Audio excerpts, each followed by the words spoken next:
हाँ, कंफ्यूजन है थोड़ा बहुत उस टॉपिक में। क्या कह रहे हो? कंफ्यूजन है उस टॉपिक में थोड़ा बहुत। मैं कांटेक्ट कर रहा हूँ साइट को ताकि मुझे क्लियर कर दे। भाई तुम बताओ ना, तुमने पढ़ा नहीं? 2 हफ्ते से क्लासे ले रहे हो ना मशीन लर्निंग की। लेकिन रिवाइज नहीं कर पाया मैं उस topic what is supervise and supervise learning, ये बताओ ना। तुम लोग सारे जो हो ना, घर में कुछ पढ़ वढ़ नहीं रहे हो, बस ऑनलाइन क्लास का मज़े ले रहे हो। बेटा पेपर भी अब ऐसे ही आएगा, ये वो में। सर स्लाइड में से आजकल नहीं मेरा आएगा इस दफ़ा तबीयत खराब पेपर। थी इसलिए रिवाइज नहीं कर फाइनल का पाया। पेपर इस दफ़ा स्लाइड में से नहीं दूंगा, मैं बता रहा हूँ अभी से। कर लेना, जहाँ से भी नेट से भी देखना हो ना देख लेना, मिल जाए तो। सर कुछ आजकल पार्ट मेरी आएगा तबीयत खराब उसमें थी से इसलिए ऐसा है कि रिवाइज नहीं नेट कर से भी नहीं मिलेगा वो पार्ट, कहीं से भी ढूंढ लेना, वो होगा ही नहीं। अली तुम बताओ। सर सुपरवाइज और अनसुपरवाइज का सर ये मेन मेन जो टॉपिक है वो यही है कि सुपरवाइज के अंदर जैसे हम एक चीज कोई भी बना रहे हैं। अब हम उसके ऊपर एक सुपरवाइजिंग कर रहे हैं कि जैसे कि हम स्टोर के सुपरवाइजर हैं, हमारे अंडर बहुत सारे काम कर रहे हैं, हम उस बंदे काम कर रहे हैं, हम उनको सुपरवाइज कर रहे हैं। और एक इसी तरीके से चीज देख लें आप कि एक गार्डनर है, वो अपनी मर्जी से काम कर रहा है, उसको कोई सुपरवाइज करने की जरूरत नहीं, उसको बोल दिया भाई ये करना है, वो अपनी मर्जी से उसको छोटा भी कर दे बड़ा भी कर दे, अपनी मर्जी से कुछ भी साफ बना दे। इट्स मीन के अगर सुपरवाइजर के तौर का मतलब ये है कि कोई भी प्रोग्राम जिसमें सुपरवाइज किया जा रहा हो उसे सुपरवाइजर कहते हैं। और कोई भी वो चीज जो कि अनसुपरवाइज पे हो, मतलब मीन ऑटोमेटिकली खुद अपना अपना सुपरवाइज खुद कर रही है, उसे अनसुपरवाइज कहते मशीन के उससे बताओ, सुपरवाइज और अनसुपरवाइज लर्निंग में होता क्या है मतलब? हैं। मतलब सर मतलब ये है कि अगर तुम्हें डेटा दिया हुआ है उसके हिसाब से बताओ आप कि मशीन किस तरीके से लर्न करेगी, सुपरवाइज और अनसुपरवाइज के थ्रू। मशीन किस तरीके से रन करेगी। हम्म। एक मिनट सर, आपके पुराने लेक्चर के तो हैं मेरे पास। है यार, लेक्चर से ही थोड़ी पूछ रहा था। मुझे तुम लोगों की अंडरस्टैंडिंग देखनी थी ना। तुम लोग तो 2 हफ्ते से तुमने इसका अंदर खोल के नहीं देखा लेक्चर।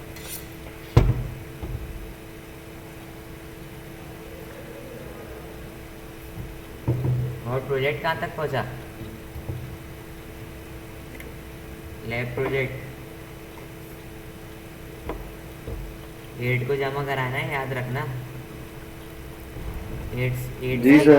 हाँ, एक वो दिन भी आगे नहीं करूँगा, 0 को दे दूंगा सबको। जी सर, मसला नहीं, वो हम करने मतलब कर लेंगे। स्टार्ट ही नहीं करा अभी तक तुम लोगों ने। जी सर। तुम लोगों ने अभी स्टार्ट नहीं करा करना। नहीं नहीं, मैं तो कर दिया, वो मेरे से ये सब चीज़ हो सर चुकी। ये अली और मैं ये कर रहे सर हैं। आप कहीं सर आप कहीं वो एग्जाम्पल की बात तो नहीं कर रहे कि आपने जो दी थी 80% ट्रेनिंग सेट होना चाहिए और 20% टेस्ट सेट होना चाहिए। नहीं, एग्जाम्पल की बात नहीं, चलो आ जाओ लैब पर, मैं थोड़ा सा रिव्यू करवा दूँ। क्योंकि सर सुपरवाइज लर्निंग का फिर स्टार्ट करते सुपरवाइज हैं। लर्निंग में यही तो आ रहा है कि आपके लेक्चर में बोला था, आपने बताया था सुपरवाइज लर्निंग में 80% ट्रेनिंग सेट बन जाता है और 20% टेस्ट सेट के हिसाब हाँ वो तो है, से वो वो तो फिर बहुत मशीन आगे की लर्नर चीज़ और है। मैं प्रिडिक्शन देता है। सुपरवाइज और अनसुपरवाइज का पूछ रहा था कि है क्या और क्यों अलग है एक दूसरे से। अच्छा देखो, मशीन लर्निंग में लास्ट टाइम हम लोगों ने देखा था कि अनसुपरवाइज टेक्निक, जिसमें आपके पास ऐसा डेटा सेट होता है जिसमें आपको सिर्फ इनपुट्स पता होते हैं, आउटपुट का पता ही नहीं होता कि आउटपुट किस बिहाफ पे आएगा या क्या डिसीजन होगा, तो उसको आप अनसुपरवाइज लर्निंग बोलते हो। सुपरवाइज लर्निंग में क्या होता है कि आपको इनपुट और आउटपुट दोनों चीज़ें पता होती हैं कि किसके बिहाफ पे हमारा डिसीजन मेक करेगा, या किस क्या डिपेंडेंट वेरिएबल कौन सा होगा जिसके बिहाफ पर ही इसका आउटपुट जनरेट हो रहा होगा, जिसके बिहाफ पर आउटपुट डिपेंडेंट होगा कौन से क्लास वेरिएबल या क्लास लेबल या एट्रीब्यूट कौन सा होगा उस कॉलम का। अगर जाहिर सी बात है, अगर टेबुलर फॉर्मेट में हमारे पास डेटा है तो हमारे पास उसका क्लास वेरिएबल या क्लास लेबल या उसका कॉलम या एट्रीब्यूट कौन सा होगा जिसके बिहाफ पे पूरा जो तुम्हारा डेटा सेट है ट्रेन हो रहा होगा। तो उसके बिहाफ पे फिर वो मशीन डिसीजन लेगी कि ये मतलब किस कैटेगरी में लाई कर रहा है। क्लासिफिकेशन एंड सुपरवाइज में देखो अब दो तरीके की टेक्निक्स होती हैं, क्लासिफिकेशन होती है और एक regression. Regression continuous data set के लिए यूज़ होती है, और एग्जांपल तुम्हारा टेम्परेचर या स्टॉक एनालिसिस या पावर सप्लाई जैसे फ्लैक्चुएशंस आ रही हैं, या कुछ भी लोड बैलेंसिंग, ये सारी चीज़ें रिग्रेशन में यूज़ हो रही हैं। एक मिनट ज़रा होल्ड करना।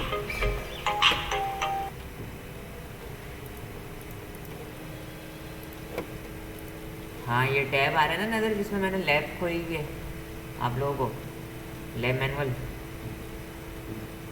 नज़र आ रहा है? जी सर आ रहे हैं। सही है। हाँ तो मैं ये कह रहा था एक क्लास में अब सुपरवाइज के अंदर दो मेन कैटेगरीज होती हैं टेक्निक्स, इसको क्लासिफिकेशन और रिग्रेशन बोलते हैं। क्लासिफिकेशन ज़्यादातर डिस्क्रीट वैल्यूज़ पे काम करती है जो नॉट कंटिन्यूस हो, सही है, और रिग्रेशन कंटिन्यूस रिस्पॉन्सेस पे काम करती है जिधर डेटा आपका इनफाइनाइट या कंटिन्यूस में चल रहा है। जैसे टाइम सीरीज़ का डेटा हो गया, टाइम सीरीज़ का जैसे स्टॉक मार्केट का हो गया, टेम्परेचर्स का हो गया, जैसे हम पर आवर या पर डे के हिसाब से हम टेम्परेचर नोट कर रहे हैं, तो ये भी एक सीरीज़ का डेटा हो गया, या कंटिन्यूस रिस्पॉन्स आ रहा है। या लोड या पावर का मतलब पावर कंजप्शन पर आवर कितने चल रही है, ये सारी चीज़ें ना रिग्रेशन में आता है या कंटिन्यूस।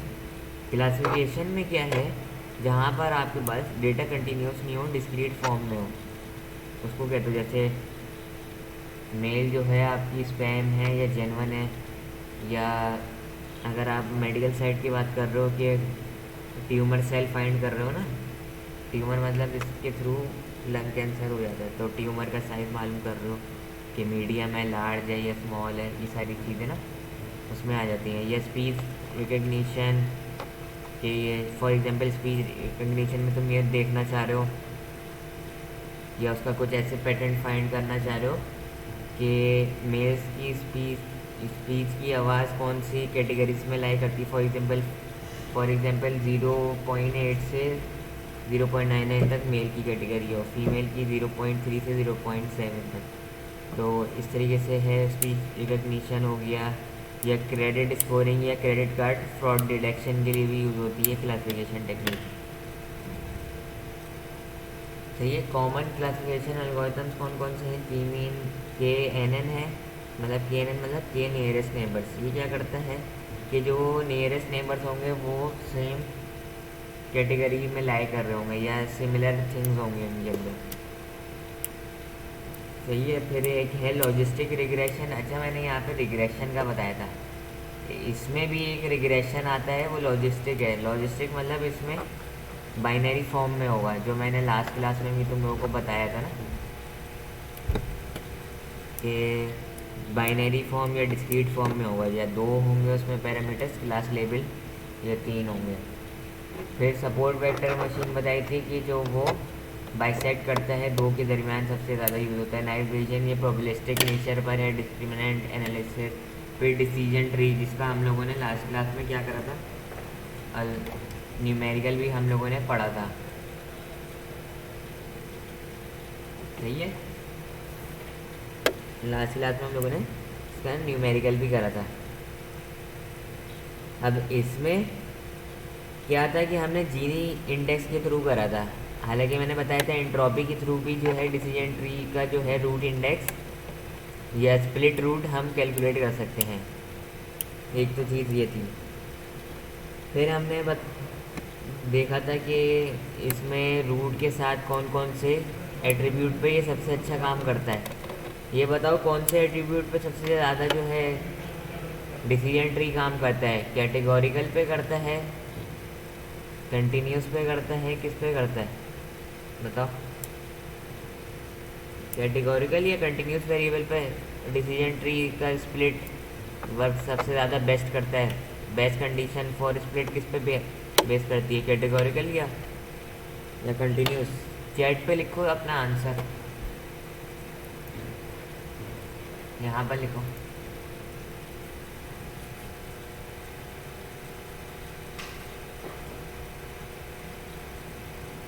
सर कंटिन्यूस में होगा।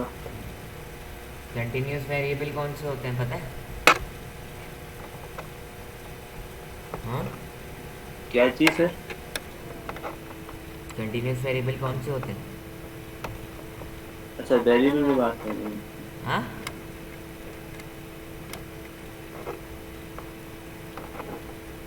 हेलो सारे चैट पे लिखो जी कि सर, आपने क्या बोला? सारे चैट पे लिखो कि डिसीजन ट्री जो टेक्निक है क्लासिफिकेशन की वो किस पे सबसे अच्छी वर्क करती है। Either it's work on categorical variables और कंटिन्यूस वेरिएबल। रूट इंडेक्स या split condition of decision tree work best on which of the following attributes. Number 1 categorical और नंबर 2 कंटिन्यूस। ये बताओ, रिकॉर्ड हो रही है? तुम आंसर बताओ मुझे, आई नीड आंसर। गैस कर दो। अगर याद नहीं आ रहा पिछला लेक्चर, तुम लोगों ने लेक्चर ही नहीं पढ़ा ना असल में। फिर अफान कहता है कि मैं पढ़ाई का कीड़ा हूँ और तुमने 2 हफ्ते से लेक्चर ही नहीं उठा के पढ़ा। मेरा कुछ दिन तक तो हाथ चल रही थी, बिताने भी ये चाहिए। बताओ हाँ, आंसर तो लिखो कैटेगोरिकल चैट पे कि कैटेगोरिकल पे बेस्ट वर्क करता है क्या या आपने ऊपर क्लस्टर पढ़ाया था, उसकी डायग्राम में ना कंटिन्यूस पे बेस्ट वर्क करता है। मतलब आंसर लिखो, क्लस्टर आंसर पढ़ाया लिखो। था जिसकी डायग्राम अफान में ना आंसर लिख दो, डैशबोर्ड। कमेंट नहीं करो अभी शुरू में। I need answer on the chat. Categorical उस पे लिखो चैट पे आंसर और रीजन भी मेरे पास बताओ। चैट नहीं आ रही ना, मैं मोबाइल से ऑनलाइन हूँ, मेरे पास चैट नहीं आ रही। आती है ना उस पे भी। हाँ, उस पर आ नहीं रहा मुझे, तो बाकी बताया लोग भी मुझे। लिख दो। रिस्पॉन्सिव बनाओ उसको, सेशन को। ये थोड़ी है सिर्फ माइक म्यूट करके जो है बैठे रहो और कुछ पता ही नहीं चल रहा है कि तुम लोग इंटरेक्शन कर रहे हो या नहीं। अब मुझे इंटरेक्शन करनी पड़ेगी कि तुम लोग जो हो माइक म्यूट कर फिर अटेंशन नहीं रहते हो, अटेंटिव नहीं रह रहे हो तुम क्लास में ऑनलाइन। आंसर बताओ मुझे। अरे भले गलत हो जाए, लिख तो दो आंसर, मैं फिर बताऊंगा गलती क्या है। अली लिखो तुम भी अपना।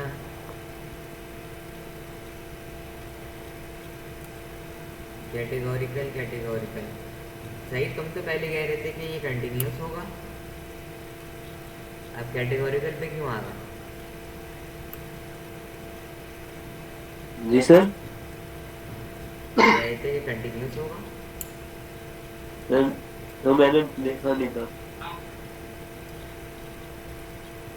अच्छा देखो, कंटिन्यूस पे तो वर्क ही नहीं कर सकता, चाहे डिसीजन ट्री हो या चाहे कोई भी हो। क्लासिफिकेशन का एल्गोरिथम कंटिन्यूस वेरिएबल पे तो काम कर ही नहीं सकते। तो बेस्ट इनफाइनाइट लग जाए ना। इसलिए कंटिन्यूस के लिए तो लीनियर रिग्रेशन यूज होता है, जो टेक्निक ही अलग है क्लासिफिकेशन से। तो कैटेगोरिकल पे वर्क करता है, इसलिए कैटेगोरिकल डिस्क्रीट वेरिएबल्स होते हैं, याद रखना। अली ने तो जवाब ही नहीं दिया, रहमत ही नहीं करी भाई, क्या गलत ही दे दें। सर मैं ये जरा मैं यूनिवर्सिटी की तरफ ही आ रहा हूँ, मैं बाइक चला रहा हूँ। क्या? मैं यूनिवर्सिटी आ रहा हूँ, मुझे यूनिवर्सिटी में काम है, तो मैं बाइक चला रहा था, चल नहीं रहा, वो म्यूट था। यार भाई पहले क्लास के बाद क्लास तो ले लेते, फिर बाद में आते। सर वो एडमिशन डिपार्टमेंट ने बुलाया था क्योंकि मेरी फीस का मसला कर रहे हैं वो लोग। तो मेरी तो हमेशा फीस पहले सबमिट होती है, अब बोले आप फौरन आए अपनी फीस का कराएं। अच्छा फिर अब ये देखो, सही है। मैंने यहाँ देखो ग्राफ भी जनरेट करा हुआ है कि जब ये लोग मॉडल ट्रेन करने के बाद डेटा को स्प्लिट कैसे करते हैं। ये लॉजिस्टिक रिग्रेशन का है, ये के नियरेस्ट नेबर का। ये जो ज़ीरो है, ज़ीरो मतलब जो आपके नेबर के करीब के होंगे, ये उनका दिखा रहा है डेटा ना। और फिर ये सपोर्ट वेक्टर क्या कर रहा था, बाइसेक्शन कर रहा था। जो सेम होंगे उनको एक जगह कर देगा, जो डिफरेंट होंगे उनको दूसरी जगह पर कैटेगरी में लाया कर देगा। ये नाइवेशियन है डिस्क्रिमिनेंट एनालिसिस, और ये तुम्हारा डिसीजन ट्री जो हमने पिछली थ्योरेटिकल क्लास में भी देखा था कि किस तरीके से ये स्प्लिट कर रहा होता है ट्री में अपने एट्रीब्यूट्स को। और आज हम जब इसकी लैब परफॉर्म करेंगे तो इसी तरीके से ये डेटा बनेगा, मैं इसका बना करके तुम लोग को दिखा दूँगा। फिर ये लीनियर रिग्रेशन में कंटिन्यूस वेरिएबल का इस तरीके से बनता है, अगर तुम्हारा लीनियर है फिर नॉन लीनियर में इस तरीके से बनेगा, लेकिन होगा टाइम सीरीज टाइप का ही डेटा। सही है। When to use machine learning, जब यूज़ करो कि प्रॉब्लम इन्वॉल्विंग लार्ज, जहाँ पर आपके पास अमाउंट ऑफ डेटा बहुत हो और वेरिएबल ज़्यादा हो, but no existing formula equation. For example machine learning good opinion to handle situation like this, जैसे हैंड रिटन रूल्स के लिए है, और स्पैम चेक कर रहे हो, क्रेडिट कार्ड फॉर डिटेक्शन कर रहे हो ना, ये सारी चीज़ों के लिए यूज़ होता है।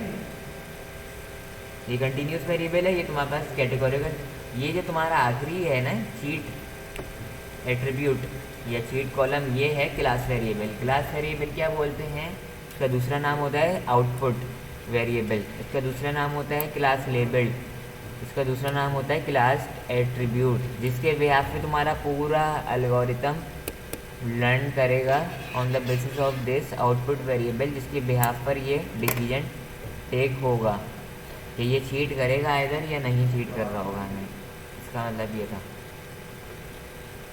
सही है। रिफंड करेगा तो ये सर, ये जो है ना ब्लू कलर में, ये चीट के नाम है, येस नो येस नो। ये रिफंड नहीं बोल रहा है कि येस करेगा रिफंड या नहीं, नहीं रिफंड येस तो ये इधर आ रहा है जो उसके एजेस पे है, लेकिन ये जो ब्लू कलर के जो बैकग्राउंड में दिखा रहा है ये चीट का है कि हाँ वो चीट करेगा या नहीं।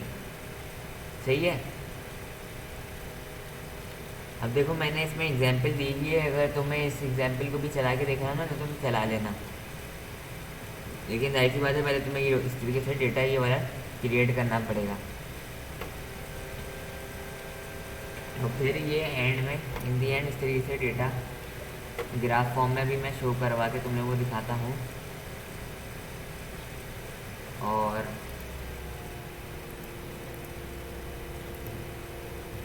मैं आ जाते हैं हम डायरेक्ट टास्क में। देखो मैंने तुम लोगों को फाइल शेयर करवाई हुई है music.csv के नाम से, अगर मैं उसमें से तुम लोगों को फाइल खोल कर दिखाऊं वो है क्या, और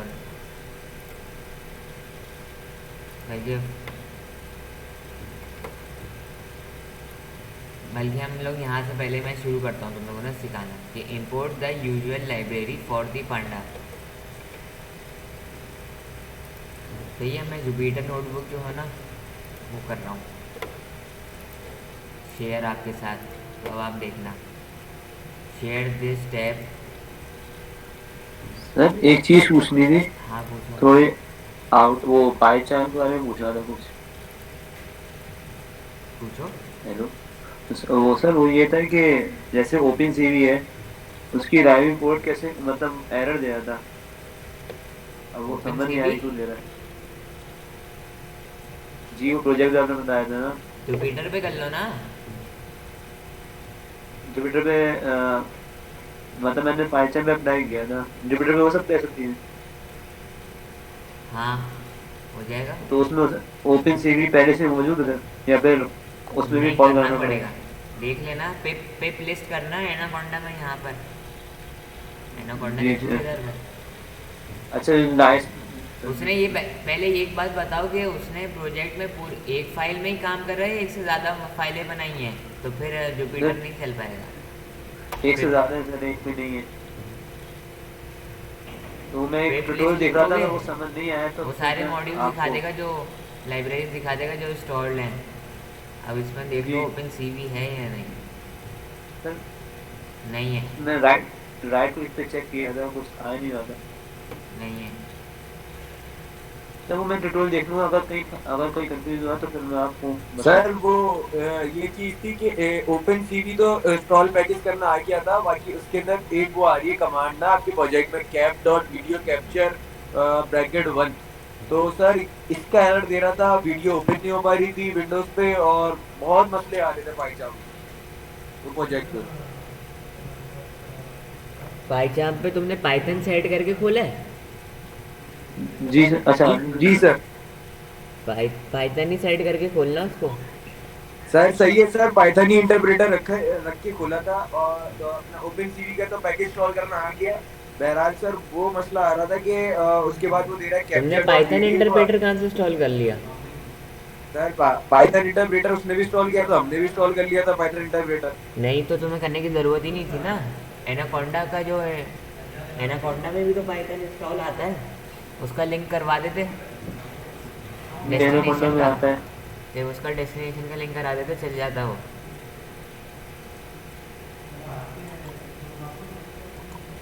ये सब ट्यूटोरियल एरर देखो दिखाना फंसा फिर, दूं जरा। मुझे एरर दिखाना, जी एरर शो करना है मुझसे। Okay okay sir, okay sir. अब देखो, अब हमें क्या करना है, यहाँ पर गए और एक मिनट, ये मैंने खोल ली लैब।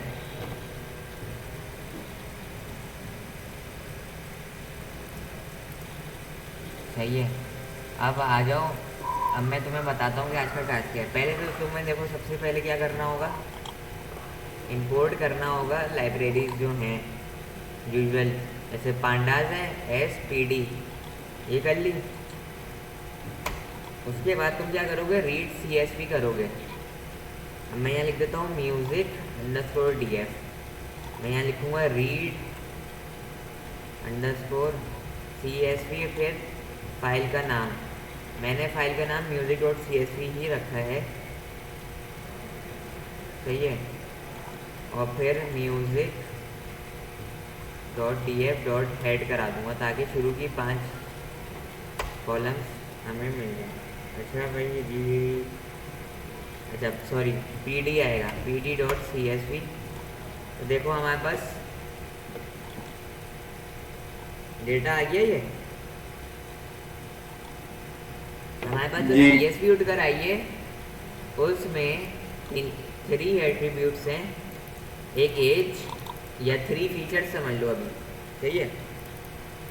एट्रीब्यूट्स हमारे पास 3 हैं, एज, जेंडर और जॉनरा, सही है। ये हमारे पास कुछ एज हैं, ये कुछ जेंडर है। जेंडर 1 मतलब मेल होगा, 0 मतलब क्या होगा, फीमेल होगी, याद रखना, सही है। अगर मैं तुम्हें 10 तक का रिकॉर्ड दिखाऊँ तुम्हें थोड़ा ज़्यादा अंदाज़ा हो जाएगा। देखो अब ये आना शुरू हो गया, 0 मतलब फीमेल। और ये कुछ कैटेगरीज हैं म्यूज़िक की, जैसे हिप हॉप, जैज़, डांस, और भी हैं बहुत सारे। ये हमारे पास डेटा आ गया, ये हमें यहाँ तक अभी काम करना था, ये हमारे पास पहला वाला टास्क हो गया। अब हमें दूसरा टास्क क्या करना होगा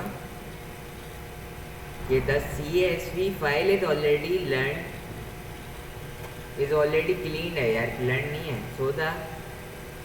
So in the pre-processing step just need to separate data set into input set and output set, and input set and output set। अब ये बताओ कि ये जो फाइल है,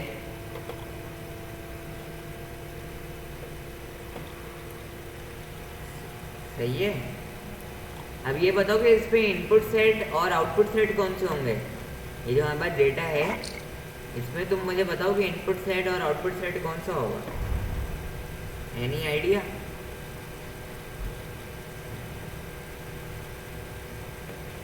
है, इसलिए मैंने बताया था ना, इसमें इनपुट सेट और आउटपुट सेट डिफाइन करने होते हैं।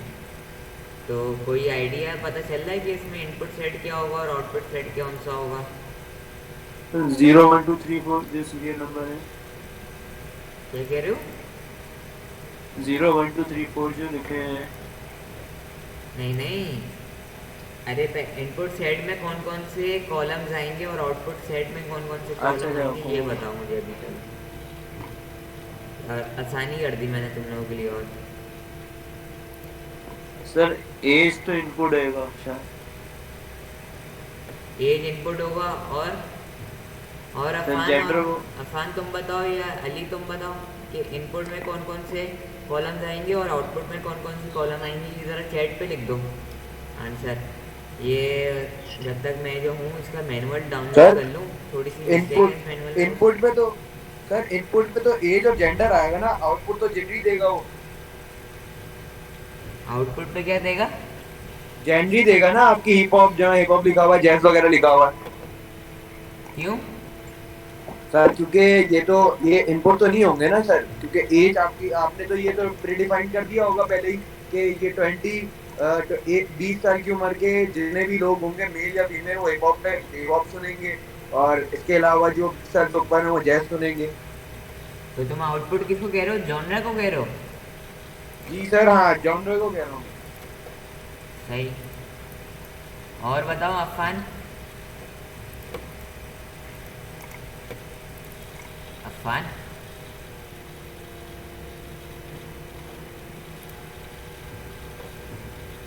अफान सर टाइप कर रहा हूँ।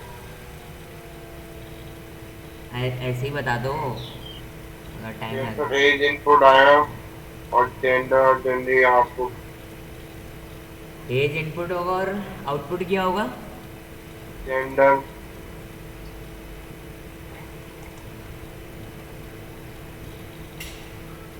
अच्छा, जेंडर होगा। अच्छा, मैं बताता हूँ कि अब मैं बता रहा हूँ तुम लोगों को आंसर। देखो, इनपुट होगा हमारा एज और जेंडर, आउटपुट होगा हमारा जॉनरा जिसके बिहाफ पे हमें मशीन को लैंड कराना है, आउटपुट जिसके बिहाफ पे बेस कर रहा होगा। ये इनपुट सर यही तो वेरिएबल बताया था आपको डिपेंडेंट मैंने है कि हमारे इनपुट जॉनरा पे। आपका, क्या बोल रहे हो? यही तो बोला था, इनपुट आपका एज और हाँ, जेंडर मैंने होगा, सुन लिया आउटपुट था। आपका जॉनर होगा। हाँ, लेकिन औरों का जो जवाब गलत है उसके बिहाफ पे मैं अपनी आंसर सही, बता रहा हूँ ना ओके कि क्यों ओके ओके होगा और सर। क्यों नहीं होगा, ये बताना चाह रहा हूँ। सही है। अच्छा, अब सुनो कि देखो, आउटपुट हमेशा आपका एक ही होगा, सही है, जिसके बिहाफ पे पूरा तुम्हारा मशीन लर्निंग का एल्गोरिथम बेस कर रहा होगा। जैसे हमारा क्या था उसमें आउटपुट, जो हमने पिछले लेक्चर्स में पढ़ा था थ्योरेटिकल में, जो डिसीजन ट्री की हमने एग्जांपल करी थी, चीट वेरिएबल था हमारा आउटपुट जिसके बिहाफ पे वो डिसीजन ले रहा था कि भाई अगर ये हमारे पास इनपुट आएंगे तो चीट वेरिएबल इधर येस करेगा, चीट करेगा ये बंदा, या चीट नहीं करेगा। इसके जो पैरामीटर्स है ना, जो फीचर्स है, इनपुट को समझ लो फीचर्स नहीं है तुम्हारे, ये तुम्हारा फीचर है एज और जेंडर। आउटपुट या डिसीजन एट्रीब्यूट क्या होगा या क्लास एट्रीब्यूट क्या होगा जिस पर डिसीजन मेक कर रहा होगा, तो तुम्हारा कोई ना कोई एक होगा। इस पर हमारा कौन सा है? हिप हॉप, जैज, ये है। सही है।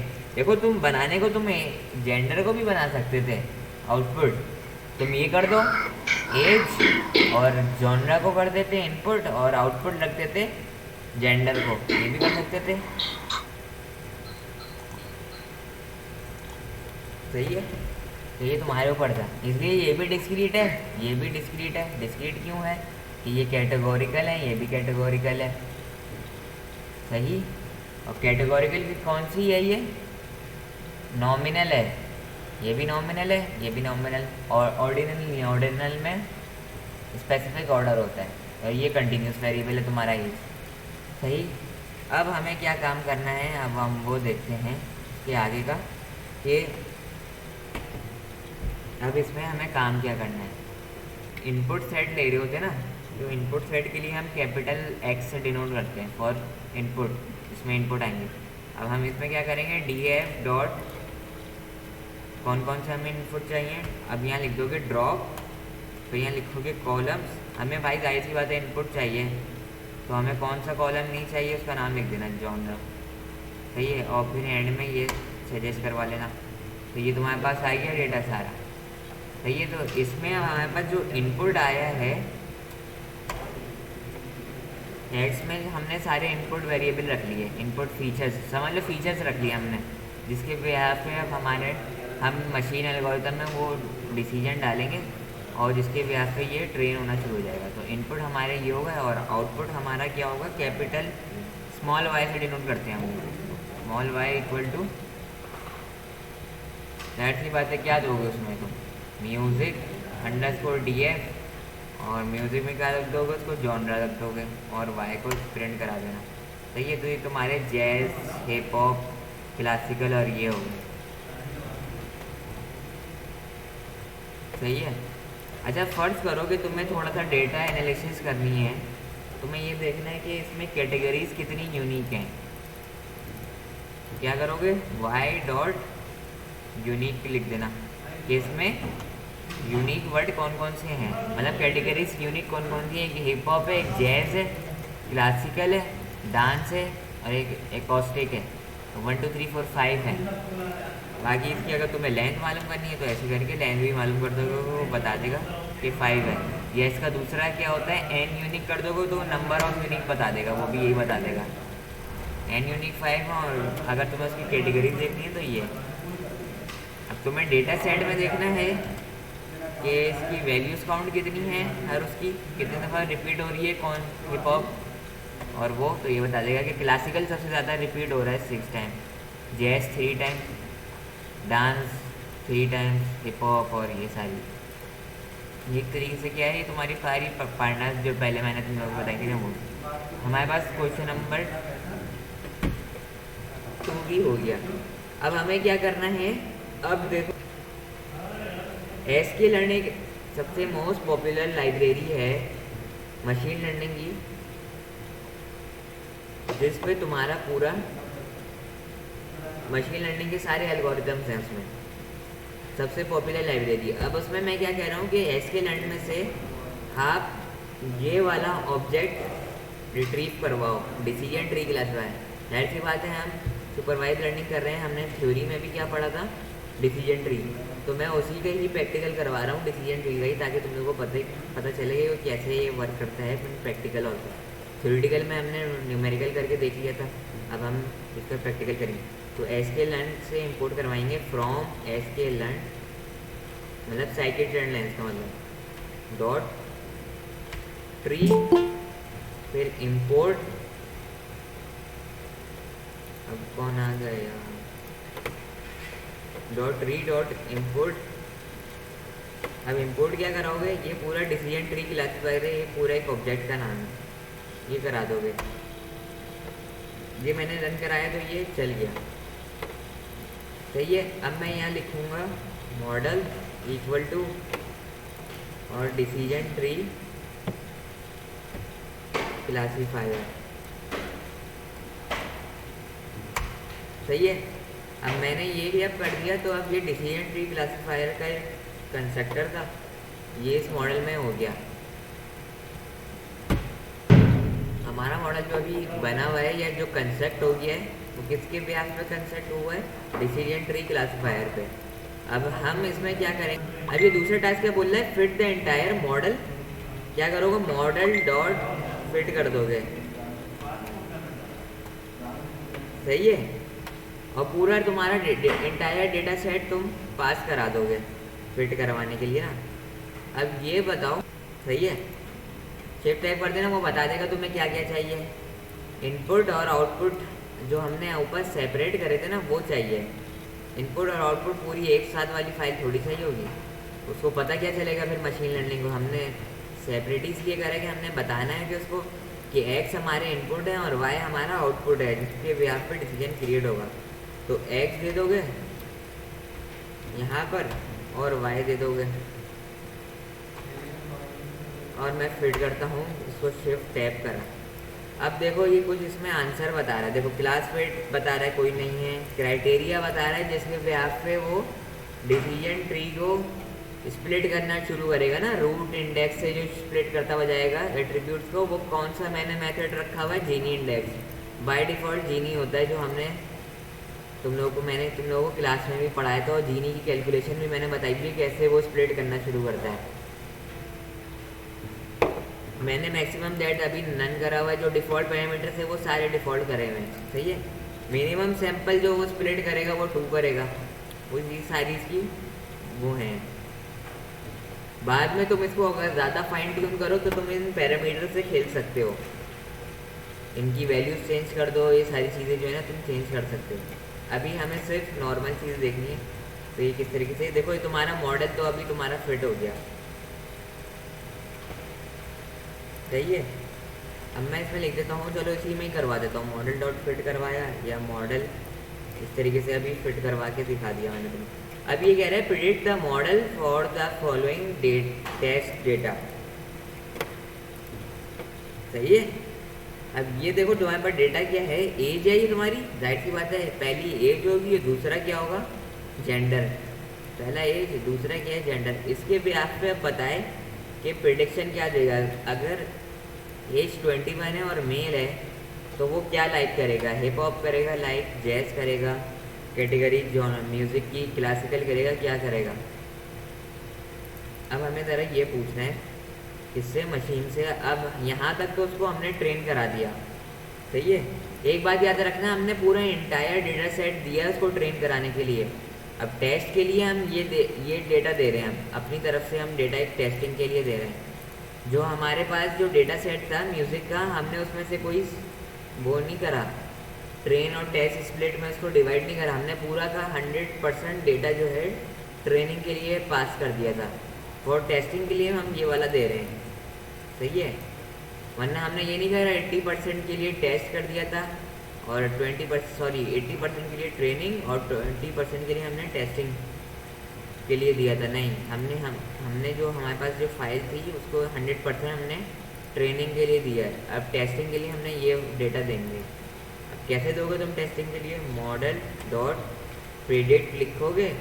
अब ये देखो 2 डायमेंशनल एरे देता है, याद रखना 2 डायमेंशनल एरे क्यों ले रहा है ये इसलिए ले रहा है 2 डायमेंशनल एरे, ये मल्टीपल फीचर्स को या मल्टीपल रिकॉर्ड्स को आप प्रिडिक्ट करवा सको।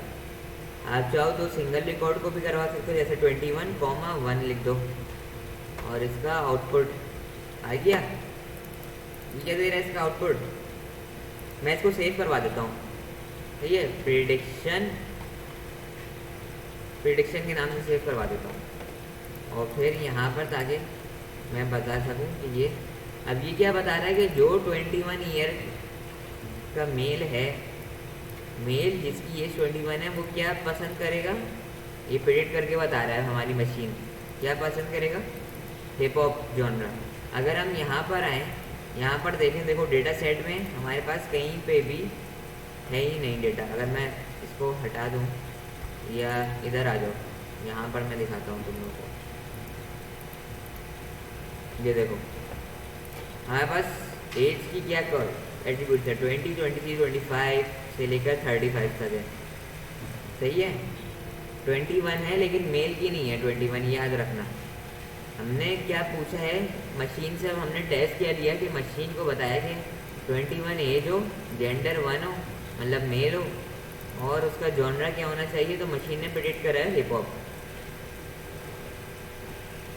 अच्छा ये बताओ मशीन ने ये हिप हॉप क्यों प्रेडिक्ट करा, जैज या डांस या क्लासिकल क्यों नहीं प्रेडिक्ट करा, कोई आंसर देगा इसके बारे में मुझे। डेटा में हिप हॉप है, हाँ तुम्हारा बीट करेगा। मैं ये बोल रहा हूँ, ये देखो पहले तुम लोग डेटा सेट देखो फिर से एक दफ़ा भी, बिल्कुल डेटा सेट देखो। ये तुम्हारे पास डेटा सेट है जो मैंने तुम्हें प्रोवाइड करा। ये एज है, ये जेंडर है, 1 मतलब मेल, उसके बिहाफ पे ये आउटपुट बताएगा मशीन ना। हमने मशीन को बोला भाई ये हमारा आउटपुट है, इसके बिहाफ पे तुम बताओ। तो ये इसमें डेटा सेट में ये बता रहा है जिसके बिहाफ पे ये पूरा मशीन हमारी लर्न हुई है कि 20 हो और 1 हो तो हिप हॉप होगा, 23 और 1 हो तो वो भी हिप हॉप होगा, 25 हो और 1 हो वो भी हिप हॉप होगा। लेकिन हम इसमें 21 का जिक्र नहीं है, 22 और 24 का जिक्र नहीं है। तो हमने टेस्ट करने के लिए 21 भेजा कि 21 एज है और मेल है, तो उसकी क्या प्रोबेबिलिटी है या मतलब क्या चांसेस हैं कि वो कौन सी कैटेगरी को पसंद करता होगा। तो इसने बताया कि हिप हॉप को पसंद करता होगा, लेकिन इसने ये क्यों बताया कि हिप हॉप को, ये क्यों नहीं बताया कि जैज़ को पसंद करता हो या क्लासिकल जॉनरा को या डांस को या एकॉस्टिक को, इसने ये क्यों नहीं बताया। ये मुझे इसका आंसर दो कि मशीन ने ये कैसे प्रेडिक्ट कर दिया कि हिप हॉप ही पसंद करेगा ये बंदा। सर क्योंकि आप ये देखें ना कि 20 से 25 तक की एज जो है वो हिप हॉप पे आ रही है, तो इट मीन के उसने इसी टाइम पीरियड पे लिया है कि 20 से 25 तक की एजेस जो है वो हिप हॉप पे आ रही है। इट मीन 21 भी हिप हॉप पे आएगी, 22 भी हिप हॉप पे आएगी, 24 भी हिप हॉप पे आएगी। एज तो तुमने ले लिया, लेकिन एज के साथ एक और भी तो चीज़ है ना, उसको भी तो देखो। 20 से 25 के तुम बोल रहे हो, वो कौन है, मेल है या फीमेल है? सर वो अब ये जेंडर, हाँ तो कौन है ये, मेल है या फीमेल है? 20 से 25 जिसमें वन आ सर रहा है। मेल है ये। वन मतलब मेल है ना? जी सर। सही है। तो ये थी। अब बताओ और कोई मुझे आंसर दे। एक आंसर मुझे मिल गया। 3 डेटा सेम हमारे, इसलिए शुरू के 3 डेटा उसने चेक करे और आंसर दे दिया। सही, तुम बताओ आंसर। जी सही। सर। जी सर नहीं, आंसर बताओ। सर सेम रहेगा।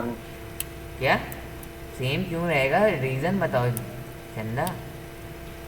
सर चूंकि पिछला जो डेटा था ए जेंडर का, हम्म, तो ये तो वही है ना सारा प्रोसीजर। वही कहाँ है उसमें तो 21 तो है ही नहीं मेंशन। ये बताओ ना मुझे। वहाँ पे 20 है, 21 गायब है, 22 गायब है, फिर 24 भी गायब है। तो मशीन को कैसे पता चला, ये बताओ। सबसे डिटेक्ट हो ना कि ये डेटा मशीन जो है ऑटो प्रिडिक्ट कर रही है। प्रेडिक्ट कैसे कर सर लिया? जब एल्गोरिथम जब डिटेक्ट कर ट्रेनिंग रहा में होगा ही डेटा सेट नहीं मौजूद है तो उसने कैसे प्रेडिक्ट कर दिया? आपने जो गिवन दिया है उसको, ये 20 पे अगर जेंडर मेल है तो फिर हिप हॉप है।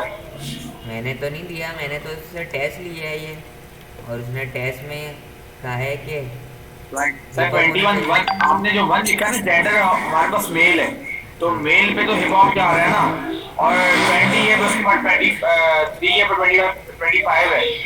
देखो इसको ऐसे कंक्लूड करोगे। 25 अली तक का आंसर सही है, बिल्कुल उसने बिल्कुल सही बताया है। मशीन ने कैसे लर्न करा इसको कि जो 20 से 25 तक आ रहे हैं, यहाँ देखो, those man who lies between the age range, I must say age range from 20 to 25, सही है, they like genre, कौन सा जॉनरा लाइक कर रहे हैं, हिप हॉप, सही है, ये है इसका ये। अब दूसरा क्या है हमारे पास, 22 और 0 हम देते हैं। 0 मतलब क्या है, 0 मतलब क्या है, फीमेल। अब देखो 22 और 0 क्या लाए, तुम बताओ। मशीन से पूछने से मैं पहले तुम लोगों का आंसर पूछना चाह रहा हूँ कि मशीन क्या प्रेडिक्ट करेगी, इसमें से बताओ कौन सा जॉनर प्रेडिक्ट करेगी। 22 और 0 अगर हम दें, हम 22 एज, 0 फीमेल, 0 मतलब फीमेल, तो वो फीमेल्स को अब कौन सा जॉनरा पसंद होगा, मुझे आंसर बताओ इसका। सर फीमेल का अगर लिखा हुआ है आपने 22 0, तो फीमेल को तो तकनीकी बात है डांस पसंद आएगा, क्योंकि देखिए 0 पे आपका जो फीमेल है उस पे आपने डांस आ रहा है, और 20 to 25 तक की जो रेंडरिंग है उस पर डांस के जेंडर पे उसको बता रहा है। और बताए तो डांस ही आएगा। और क्या आएगा, डांस आएगा ना। सर डांस ही आएगा, और इसके अलावा क्लासिकल तो नहीं आ सकता, और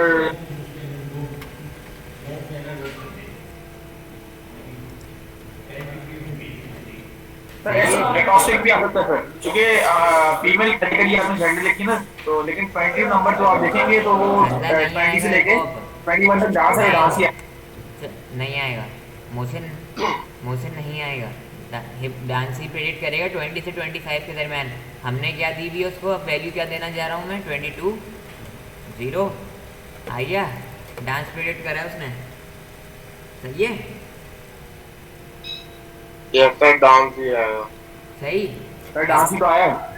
डेटा बेस देखो मैंने, अब बताओ इस पे क्या प्रेडिक्ट करेगा। तो डांस रिपीट होनी चाहिए। तो क्या करेगा, इस पे क्या आएगा आंसर अब।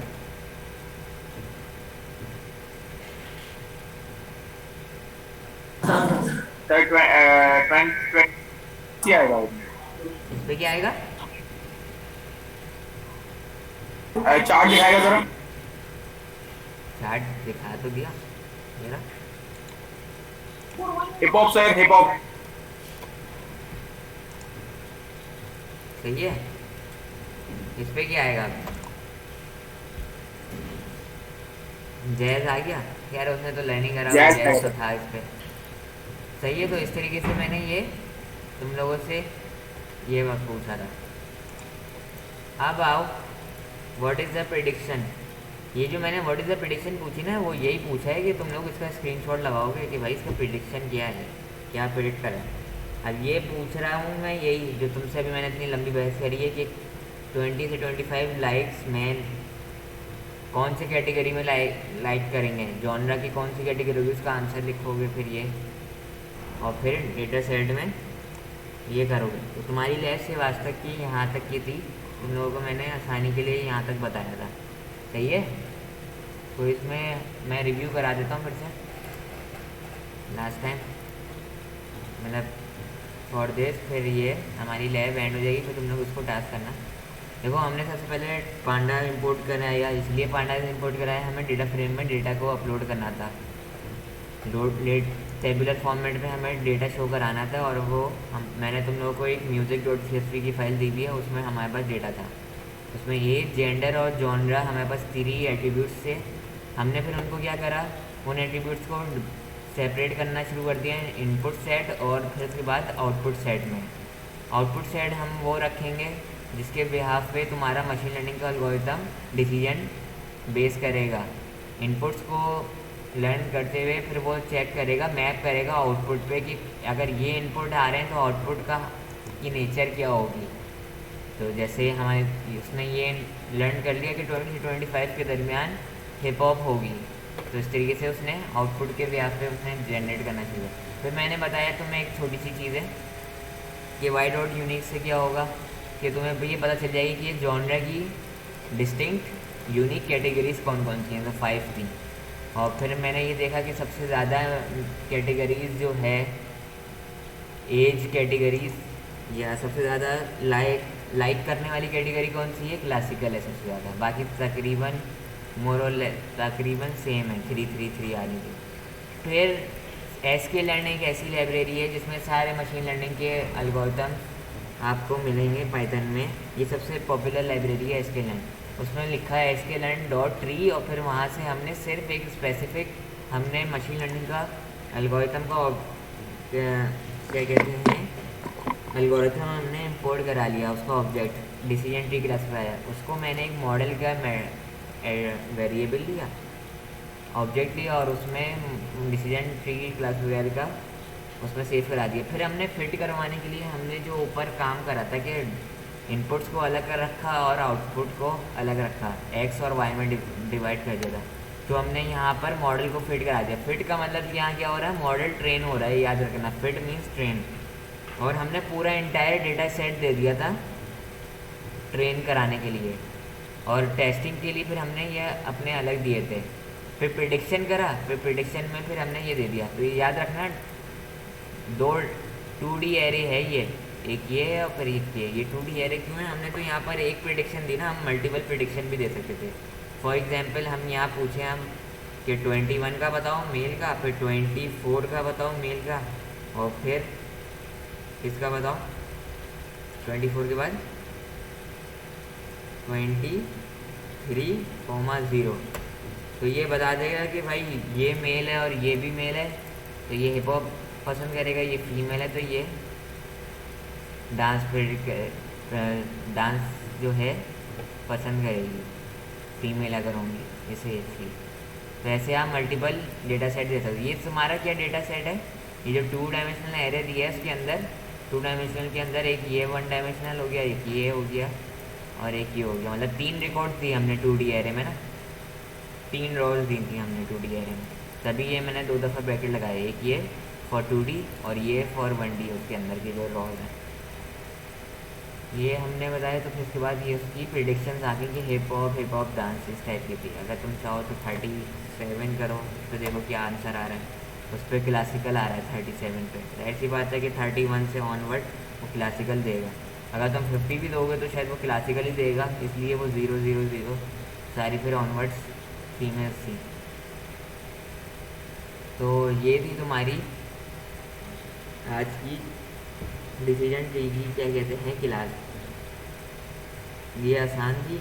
अच्छा, नेक्स्ट क्लास में मैं इसी को ही थोड़ा सा और बताऊंगा, डिसीजन ट्री पे ही होगी नेक्स्ट क्लास, लेकिन थोड़ा सा उसमें हम ट्विस्ट आएगा। उसमें ट्विस्ट क्या होगा कि यही डेटा सेट होगा, अगर मैं रखना चाहूँ तो ये मैं यही रख दूँ तुम लोगों को सिखाने के लिए, सही है। और टास्क में हो सकता है डेटा सेट चेंज कर दूँ।